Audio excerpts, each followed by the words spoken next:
The body had stopped bleeding.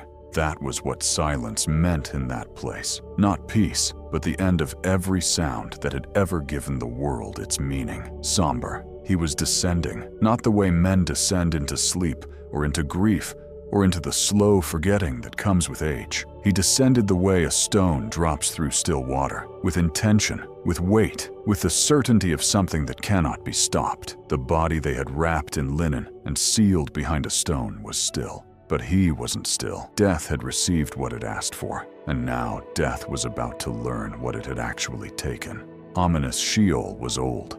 Older than the memory of nations, older than the first name ever spoken into darkness. It was the place below places, the holding ground, the waiting room of every soul that had ever drawn its last breath under the sun. Kings had gone there, prophets, children, warriors whose names had been forgotten. It wasn't fire, not yet. That was a different reckoning for a different time. Sheol was silence. It was the absence of God's face. It was the dim and colorless existence of those who had died before the promise was fulfilled.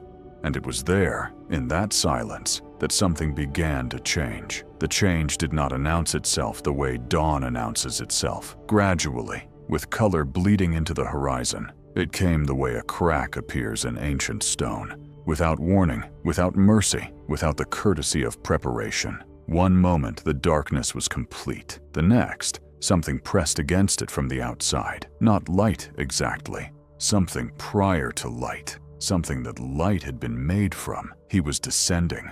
The souls who had waited longest felt it first. The patriarchs, the prophets, the men and women who had died, holding a promise that had not yet been kept, who had believed in a Messiah they never saw, who had trusted in a redemption they could only perceive from the far side of a distance too vast to measure. They had waited in that gray country for generations upon generations. Some had waited so long they had almost ceased to count the waiting, but something in them, something that could not die because it had never been made of flesh, stirred. Something was coming, something that had never come before. It is necessary to understand what Sheol was before you can understand what was about to be undone. There are those who read the ancient texts and see only metaphor, a poetic way of speaking about death, a cultural artifact of a pre-scientific age. But the men who wrote those texts were not reaching for metaphor. They were reporting. Sheol appears in the Hebrew scriptures the way a coastline appears on a map, with specificity, with geography, with borders that could be named. It was below. It was beneath the roots of mountains. It was the land to which all the living were headed. Regardless of virtue, regardless of rank, the righteous went there. The wicked went there. The difference, according to those who saw furthest, was not the destination but the condition upon arrival. There was a compartment where the righteous waited. The tradition called it Abraham's bosom, a phrase dense with tenderness, suggesting that even in death, the faithful rested in the arms of the Father of faith. They were not in torment, but they weren't free. They were held because the price that would purchase their freedom had not yet been paid.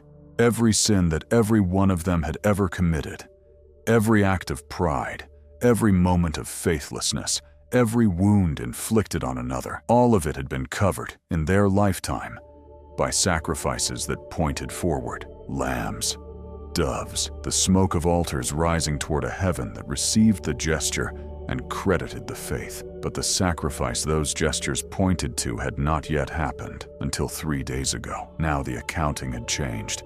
Now the blood that covered sin was not the blood of animals offered in hope. It was the blood of the one the animals had always represented, poured out on a Roman instrument of execution outside the walls of Jerusalem, witnessed by soldiers who did not know what they were watching, recorded in heaven with a precision that made the foundations of the universe tremble. The debt was paid, every last weight of it, paid in full, with a finality that echoed backward through every generation that had ever lived and died in faith. And the one who paid it was not sitting still. He descended into Sheol the way a general enters a captured city, not to surrender, not to negotiate, but to formalize what the battle had already decided. The cross was not the moment of defeat. The cross was the moment of payment. And payment, in the economy of heaven, wasn't passive.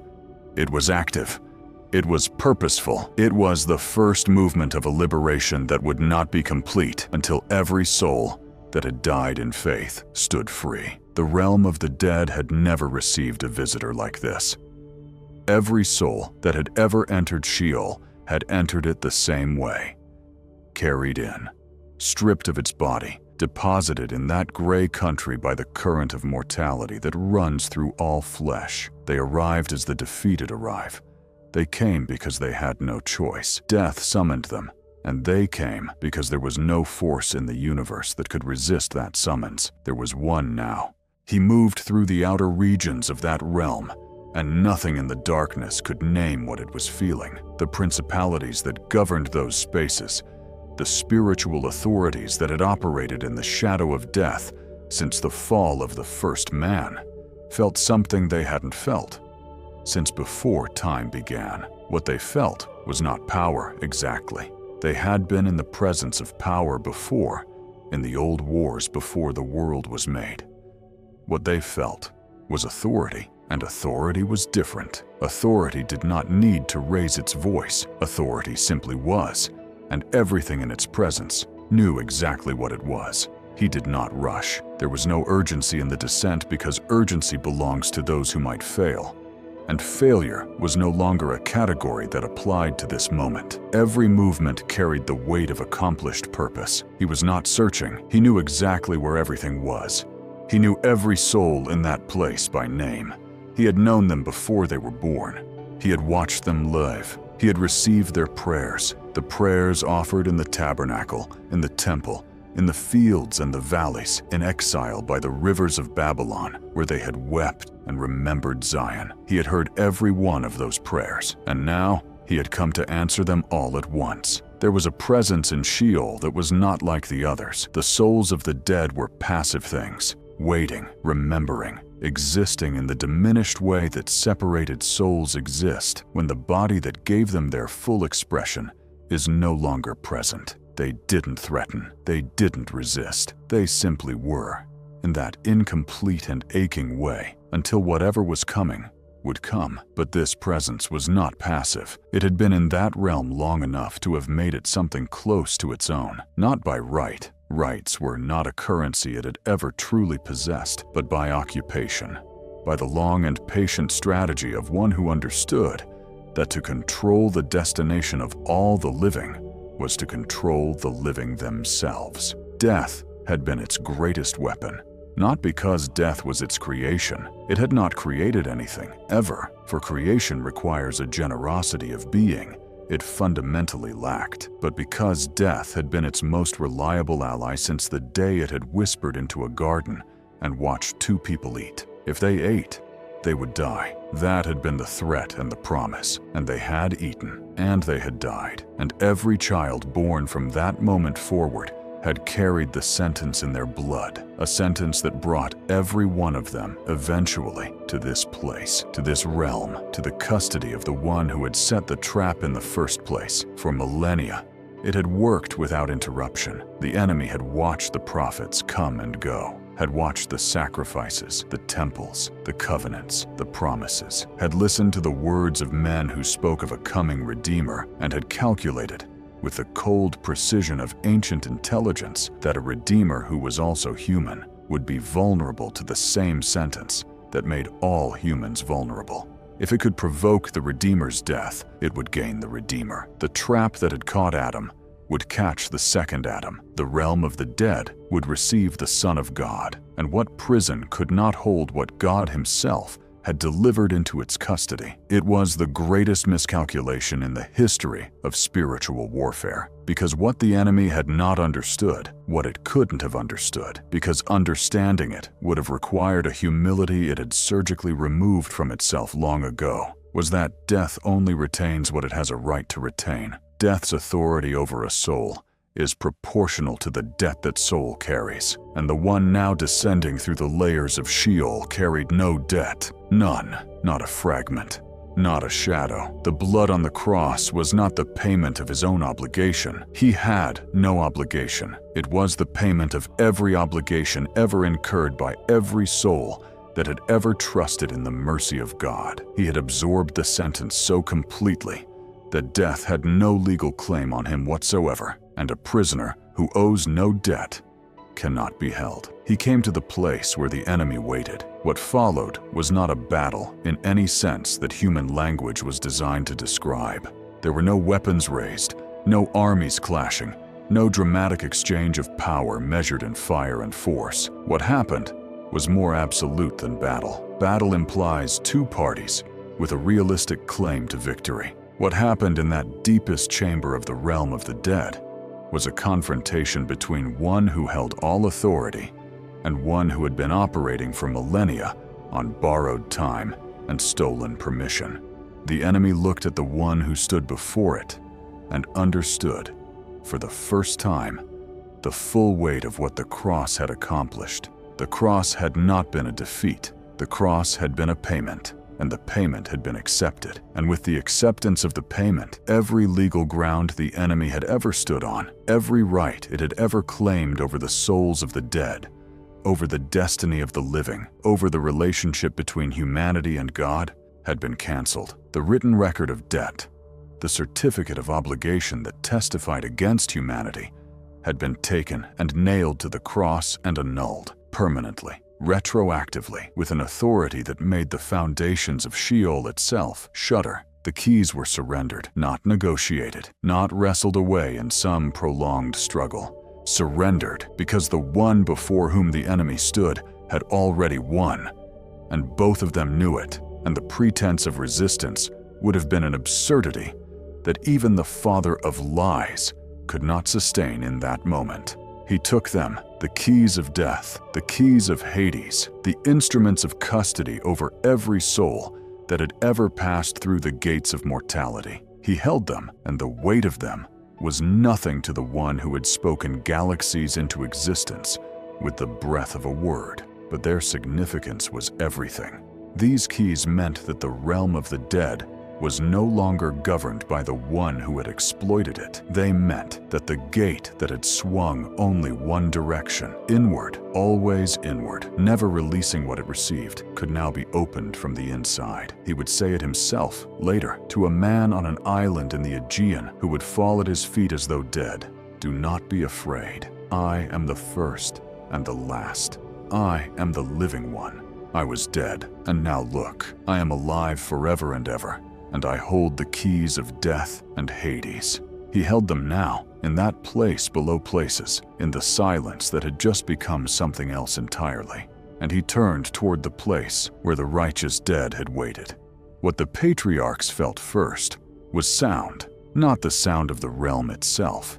That place had its own ambient quality, a kind of resonance like the memory of sound rather than sound itself. This was different. This was a voice that had spoken the first word ever spoken, and when it moved through Sheol, it did not ask permission. It simply was, and the darkness around it was no longer able to claim that darkness was the only available option. Avraham felt it in whatever it was that remained of him in that place, the part that had sat under the oaks of Mamre and watched 3 visitors approach and known, without being able to articulate how he knew, that one of them was the Lord. The part that had climbed a mountain with his son and raised a knife and heard a voice from heaven that changed everything. That part of him had never fully died, could not die, because the one who had made the promise had staked his own existence on its faithfulness, and a promise made by the Eternal does not expire with the death of the one to whom it was made. Moshe felt it, the shepherd who had become a deliverer, who had stood before a burning bush and removed his sandals on holy ground, who had seen the back of God and lived, who had spoken face to face with the divine, as a man speaks with his friend. He had died on a mountain, looking at a land he would not enter. He had carried the law down from that mountain and carried it faithfully his whole life. And now, something moved through the gray country of the dead, and whatever it was recognized him and the recognition was mutual. Eliyahu, who had stood on a mountain and heard not the wind, not the earthquake, not the fire, but the still small voice, who had prayed for rain, and the rain had come, who had once sat under a broom tree and asked to die and been fed instead, twice by an angel, because the journey was too great for him. Devorah, who had judged a nation from beneath a palm tree, who had sung a song of victory that the memory of heaven had preserved. Ruth, who had said, "Where you go, I will go, and your people will be my people, and your God will be my God," and had meant it with the whole weight of a loyalty that transcended bloodline and nation, and every boundary that humans use to decide who belongs. They were all there, generations upon generations of the faithful dead, the ones who had died, believing in a promise that was now, in this moment, being fulfilled in a way more complete and more utterly real than any of them had dared to imagine in their most expansive moments of faith. He moved among them the way he had always moved among the people he loved, with presence, with recognition, with the full attention of one for whom no individual soul is obscured by the crowd. He sought each one, every name, every story, every prayer spoken into darkness, and every sacrifice offered in faith, and every moment of doubt followed by the stubborn decision to trust anyway. He saw it all because he had seen it all when it happened, and the remembering of it now was not the cold retrieval of recorded data, but the warm recognition of a father who has never forgotten a single face. He spoke to them, and what he spoke was not a sermon. It was more like a homecoming. It was the moment the prodigal's father saw the returning son while he was still a long way off and ran. The same impulse, the same love, the same refusal to let dignity slow down the reunion. He told them what had happened. Not because they needed to be informed. They had felt the cross when it happened, felt the payment register in the very substance of the place that held them, but because there is something in the human soul that needs to hear the truth spoken out loud, needs the words, needs the voice, the promise made to Avraham, fulfilled, the covenant written in the blood of animals, surpassed by the blood of the one the animals had always represented, the law that Moshe carried down from the mountain, not abolished, but completed, filled to its full intended meaning by the only person who had ever lived it perfectly and offered that perfect life as a ransom for the many. Every prayer ever prayed in faith, every tear wept in the dark, every night of doubt endured with clenched teeth and the stubborn insistence that God was still good, even when the evidence seemed to argue otherwise. Every life lived in the forward lean of trust toward a promise not yet visible. All of it received, honored, answered. The light that had been pressing against the darkness began to do what light always does. When it is given permission, it expanded. It did not negotiate with the darkness. It did not coexist with it. It simply filled the space that darkness had occupied, and the darkness had no mechanism for response, because darkness is not a thing in itself. It is only the absence of light, and the presence of light is its only possible end. And in that light, in that realm below the world where no living eye was watching, something happened that would not become visible above until Sunday morning. The ones who had waited the longest began to understand that the waiting was over. Not almost over, not theoretically over, over. He led them out. This is the part the texts describe in the language of triumph. And triumph is the right word, because what the enemy had designed as the ultimate trap had become the ultimate liberation. The one who entered death as a dead man rose through its layers, with the living in his company, and every locked door in that realm swung open not because it was forced, but because the authority that had locked it was no longer the reigning authority. The keys had changed hands, and what is owned by the one who holds all authority cannot be held by anything less. The epistle to the Ephesians preserves the record of it in language borrowed from the Psalms, the image of a conquering king returning from war, ascending to his city, distributing gifts among his people. When it says he ascended, what does it mean except that he also descended to the lower parts of the earth? He who descended is the same one who ascended far above all the heavens in order to fill all things. Paul had heard it from somewhere. The tradition carried it. The apostles put it in the creed because it was not a metaphor to them, it was history. He descended into hell. He rose again on the third day. The city of Jerusalem, that Passover, saw something that the gospel writers recorded with a restraint that almost conceals how staggering it was. The tombs were opened. Many bodies of the saints who had fallen asleep were raised. After his resurrection, they came out of the tombs and entered the holy city and appeared to many. Matthew recorded it plainly, without commentary, as though the readers could be trusted to understand the weight of what they were reading. The dead were walking in Jerusalem, not metaphorically, not allegorically. The liberation that had happened in the unseen realm was expressing itself in the seen realm, because what is accomplished in heaven must eventually manifest on earth, and what was accomplished in Sheol was manifesting in the streets of Jerusalem. Witnesses saw them, people who had been dead and buried, recognized faces, known voices, the unmistakable, specific, particular reality of people who had been, and then were not, and then were again. This was not a footnote in the resurrection account. This was the declaration. This was the announcement that the territory of death had been entered, and its captives had been freed, and the keys were in different hands now, and would remain in different hands forever. The one who held them said so himself, "I was dead, and behold, I am alive forevermore, and I hold the keys of death and of Hades." The 3 days that no gospel describes directly, because no human eye was present to describe them, were the days in which the payment was delivered in person to the realm that had demanded it. The cross settled the legal debt, the descent delivered the receipt.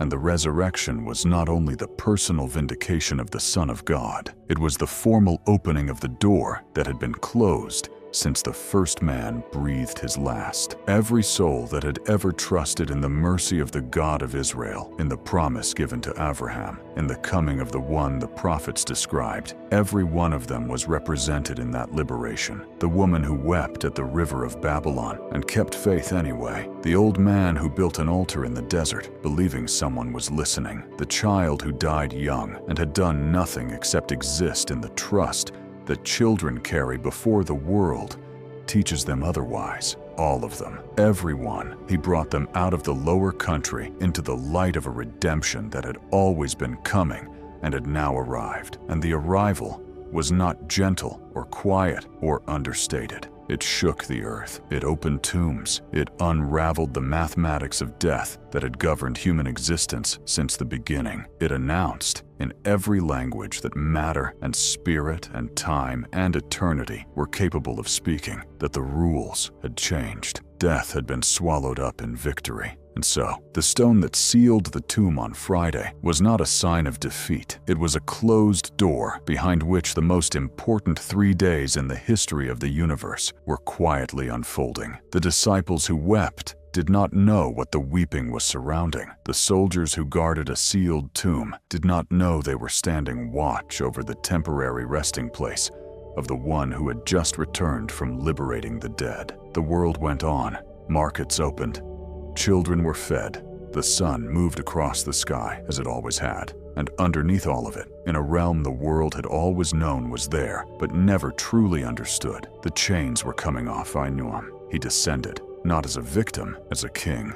He proclaimed, not as a prisoner, as a conqueror. He rose, not simply to live again, to reign over death, over Hades, over every power that had ever used the threat of endings to diminish the courage of the living, and to every soul that has ever feared what lies on the other side of the last breath. He has been there. He holds the keys, and the one who holds the keys decides who is locked in and who walks free. To him be glory, now and into ages without end. This is a narrative of Christian inspirational fiction, exploring theological traditions surrounding Christ's descent into Sheol, as referenced in Vrede Bostein, 1 Peter 3, Ephesians 4, and the Apostles' Creed. All images and videos were generated by artificial intelligence for illustrative and edification purposes.